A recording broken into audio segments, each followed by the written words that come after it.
First, the highlights. Lagos Water Corporation resumes production at Iju Adion water treatment plants. Federal government reaffirms commitment to establish mini grids in higher institutions. And foreign in Philippines authorities evacuate thousands candlelight as Typhoon Manyi approaches. And in sports, Nigeria Super Eagles, Rwanda's Amavubi arrive at Uyo ahead 2025 AFCON Group D finals. And now the details. I am Mike James. The Water Corporation LWC has announced the restart at its major end following the success of its ongoing efforts. Managing Director of the corporation, Mukhtar Tijani, who announced this in his office, apologized for the inconvenience caused by recent water supply disruptions, appreciating the patience and understanding of customers. He said the corporation is prepared to serve the residents diligently and effectively, and as part of the Governor Babajide Sanwo-Olu Themes Plus agenda, to cater to the people of Lagos by ensuring adequate water supply to the people of the state. Tijani also announced that residents in Alexander, Bordelon and Parkview in the Ikoyi area will experience temporary water shortage from Monday, November 18 to Saturday, November 23rd. According to him, this is to enable the contract to execute some critical component of the rehabilitation work that is currently ongoing in the Alexander Mini Water Works. The managing director, who pleaded with the residents of Lagos to support the efforts of Lagos Water Corporation by reporting any leakages on the pipelines to enable prompt repairs through the corporation customer care lines 0704 597 3012 0704 597 3013. The Lagos government has announced that traffic will be diverted away from the lane outbound at Apapa on the Marine Bridge from Monday, 18th of November 2024 to Tuesday, 25th of February 2025 for repairs of asphalt section. Commissioner for Transportation Oluwaseun Washiemi, who announced this, advised motorists to use the provided alternative routes. He noted that motorists heading to Lagos Island from Apapa should go to Costain Roundabout in Iko Bridge to reach Lagos Island. They can alternatively use the Ijora 7-Up through the Marine Bridge to access the ramp to link Ijora Causeway, access road through Ijora Lui inwards Ijora Causeway and proceed to Iko Bridge to connect to Lagos Island.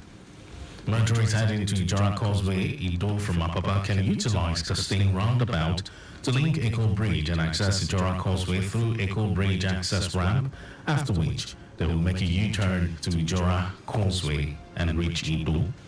For those from Apapa can go through Ijora 7-Up, Marine Bridge to access the ramp to connect Ijora Causeway through Ijora Lui and link Ijora Causeway to get to Ido.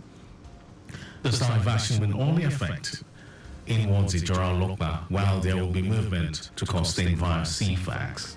Oshiemi, while addressing and assuring that traffic managers will be on duty at the diversion corridors to ease vehicular movement and minimize inconveniences, added that the duration of the repair works will be strictly monitored for delivery at due time. Pensioners in the country have implored President Bola Tinubu to order the release of funds for payments of accrued rights and pension increment under the Contributory Pension Scheme (CPS) in order to survive. In a communique at a one-day interactive session in Lagos, the pensioners said a nationwide protest is imminent if the president does not come to their rescue in a matter of days, as they are dying of hunger.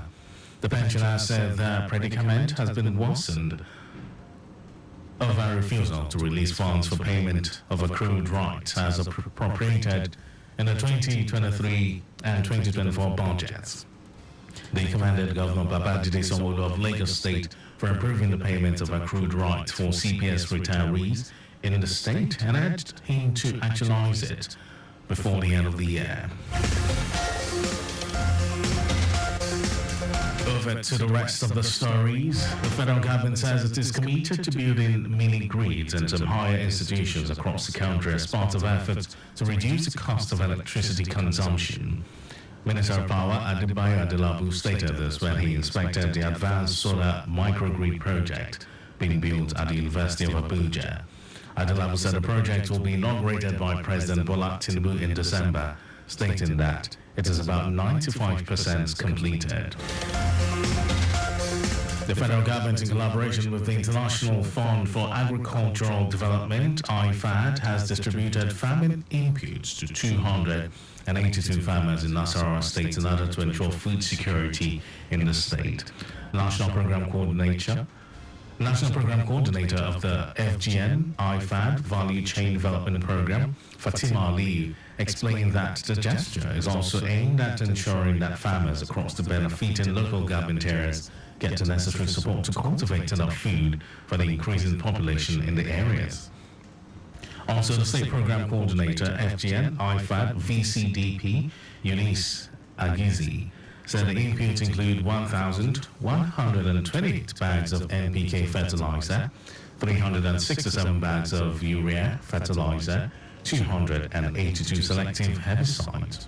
Others are 282 non-selective herbicides, 8,900 kilograms of rice seeds, 16 solar-powered knapsack sprayers, and 17 tricycles with trailer, among others. And in some foreign news, the Philippines has ordered the evacuation of hundreds of thousands of people and cancelled dozens of flights as a potentially catastrophic typhoon approaches the archipelago island, making the sixth storm in a month. Mani was upgraded to a super typhoon by state weather agency, Pagasa, packing winds of 240 km per hour. Authorities said the typhoon is approaching its peak intensity and is expected to make landfall near the province of Catanduanes on Saturday night or early on Sunday.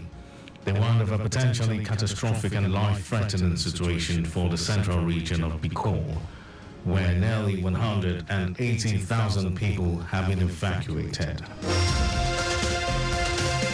And over to sports news. The Nigeria's Super Eagles and Rwanda's Amavubi have both arrived in Uyo, Akwa Ibom State ahead Monday's 2025 AFCON Final Day qualifying Group D football match at the Godswill Akpabio Stadium.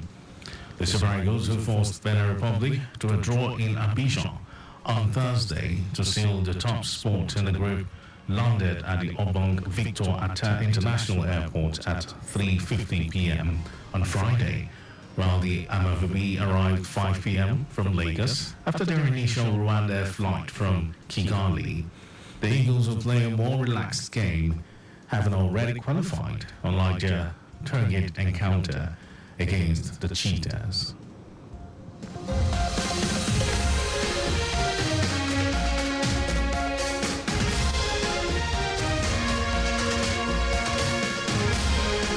Finally, Speaker of the Lagos State House of Assembly, Mudashiru Obasa, has reiterated the importance and benefits of sports to Nigeria. According to Obasa, sports is an area that should not be downplayed, as it has the capacity to make the country greater and enrich the youth and improve businesses across the country. The Speaker made the remark at the opening of the second edition of the Obasa Games 2024, a platform through which the organizers seek to further unite the youth in Lagos. Commending Abdul Ghani Vinod Obasa, chairman of King's Sport International and organizer of the Obasa Games, the Speaker noted that emerging development in sports prompted the Lagos Assembly's amendment of the State Sports Commission law to accommodate new areas that are beneficial to the youth.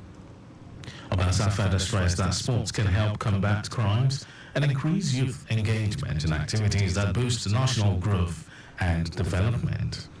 Lagos State Commissioner for Youth and Social Development, Omobolaji Ogunlende, also commended the organizers of the Games, pledging the support of the government for such initiatives aimed at growing the youth.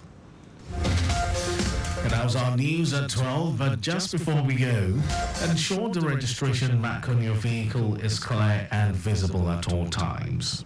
You can follow us and like all our various social media platforms: X Traffic Radio 961, Facebook Lagos Traffic Radio 96.1 FM, Instagram Lagos Traffic Radio 961. Subscribe and watch our news and programs live on YouTube, Traffic Radio 961. You can also visit our website. It's www.trafficradio961.ng. Did you know that the Sanwo-Olu administration organized a forum for women across the 57 local areas in the state with a view to enhancing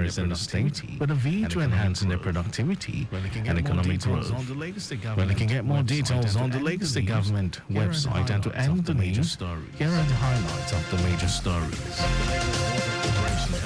The Lagos Water Corporation (LWC) has announced the restart of production at its major water works in Iju and Adio, following the success of its ongoing rehabilitation efforts. The federal government said it is committed to building mini-grids in some higher institutions across the country as part of efforts to reduce the cost of electricity consumption.